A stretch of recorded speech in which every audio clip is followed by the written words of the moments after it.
হয় সেটা হলো যে দলবদ্ধভাবে মুনাজাত করা। আমাদের দেশে প্রায় সব মসজিদেই হয়, নামাজের পরে ইমাম সাহেব হাত উঠান, সাথে সবাই কি করেন, মুনাজাত করেন। আল্লাহ মাফ করুক, এই জিনিসটা আমরা অনেককে বুঝতে পারি নাই এখনো দেশে। নামাজের সালাম ফেরানোর সঙ্গে সঙ্গে কি জামাতের কার্যক্রম শেষ। নামাজের পরে রাসূলুল্লাহ সাল্লাল্লাহু আলাইহি ওয়াসাল্লাম অনেক দোয়া পড়ছেন, সেই দোয়াগুলো প্রত্যেকে যার যারটা শেষে পড়বে। কথা বুঝে আসছে? ইমাম সাহেব হাত তুলে দোয়া করা এবং তার সাথে সবাই মিলে একসাথে দোয়া করা, এটা বেদাত, জঘন্য বেদাত। কথা বুঝে আসছে কথা? রাসূলুল্লাহ সাল্লাল্লাহু আলাইহি ওয়াসাল্লাম বলেছেন, মান আহদাসা ফি আমরিনা হাযা মা লাইসা মিনহু ফাহুয়া রাদ। যে ব্যক্তি আমাদের দ্বীনি কাজে এমন কিছু কাজ করবে, এমন কিছু কাজ আবিষ্কার করবে যেটা আমরা করতে বলি নাই, তো সেই কাজটা প্রত্যাখ্যানযোগ্য, ওটা বাদ দিতে হবে। কথা বুঝে আসছে? অতএব নামাজের পরে দলবদ্ধ মোনাজাতের কোনো বিধান কোরআন এবং হাদিসে নাই। এখন মুশকিল আমাদের সাথে মসজিদগুলোতে আছে, ইমাম সাহেবরা করেন, এটা কয়েক কারণে করেন। এক হলো চাকরি বাঁচানোর জন্য করতে হয়, সত্য কথাটা বললে ওনার চাকরি থাকবে না। আমাদের দেশে কমিটির যে লোকেরা এরা বলবে, হুজুর আপনি একলাই বুঝে গেছেন, সারা দেশে যা করে তাই করেন, ঠিক না? সত্য কথাগুলো আমাদের দেশে আমরা বলতেও পারেন না, এটা একটা সমস্যা। আরেকটা হলো অনেক ক্ষেত্রে জানারও অভাব থাকে।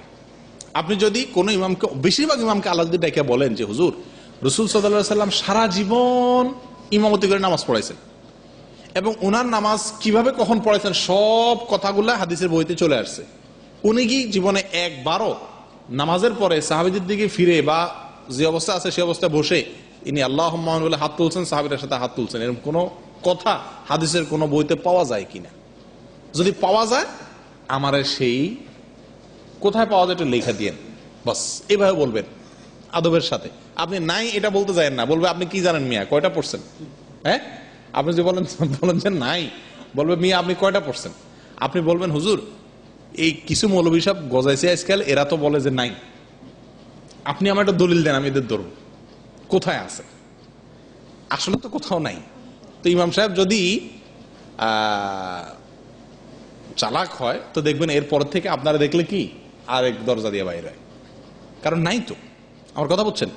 সূরা ফাতিহা নামাজের পরে দলবদ্ধভাবে মুনাজাত জঘন্য একটা বেদাত। আমাদের সমাজে সবচেয়ে বেশি প্রচলিত যে বেদাতটি সেটা হলো এটা, অর্থাৎ অন্য কোন বেদাত এতটা প্রচলিত না, এটা সমস্ত মসজিদগুলোতে আছে, দুই একটা মসজিদ বাদে।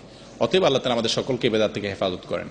যদি আপনি ইমাম তো না, আপনি তো আর মুনাজাত করে পড়াচ্ছেন না, যদি কোনো ইমাম সাহেব দলবদ্ধ মুনাজাত করেন, আপনি কি করবেন?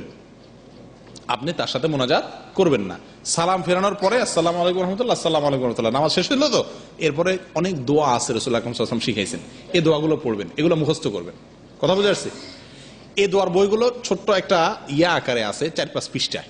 আমি ইনশাআল্লাহ শেখের কাছে পৌঁছায় দেবো, পর্যাপ্ত আপনাদের আশা করি 50-60 কপি বা 100 কপি দিলে সবাই পেয়ে যাবেন না? আজকে মনে নেন, আর আজকে নিয়ে আসতাম, আমি ইনশাআল্লাহ শেখের কাছে পৌঁছায় দেবো। এটা আপনারা সবাই নেবেন এবং দোয়াগুলো মুখস্থ করবেন। ওই সালাম ফেরানোর পরে এই দোয়াগুলো পড়বেন। যদি মোনাজাত ইমাম সাহেব করে আপনি করবেন না, না করলে পাশ থেকে গুতা খাবেন অবশ্য। মোনাজাত না করলে পাশ থেকে কি করে ঠেলা দিবে, আঙ্গুল দিয়া, ওই বেটাতে মোনাজাত ধরছে না, এমনি করে ঠেলা দিবে। মানে কি মনে করবে যে আপনার হয়তো মনে নাই, এই জন্য আপনারা হয়তো উঠাইতে বলবে। বুঝে আসছে কথা? আবার ইমাম সাহেব নামাইলে সাথে সাথে নামাই ফেলতে হবে, না নামাইলে আবার সেটাও কি গুতা মারে শেষ, মানে ইমাম সাহেব শেষ। মূর্খতা এগুলা না জানা কারণে হয়ে থাকে। আল্লাহ আমাদেরকে হেফাজত করেন। কোরআন হাদিস আল্লাহ তাআলা আমাদের সকলকে শেখার তৌফিক দান করেন।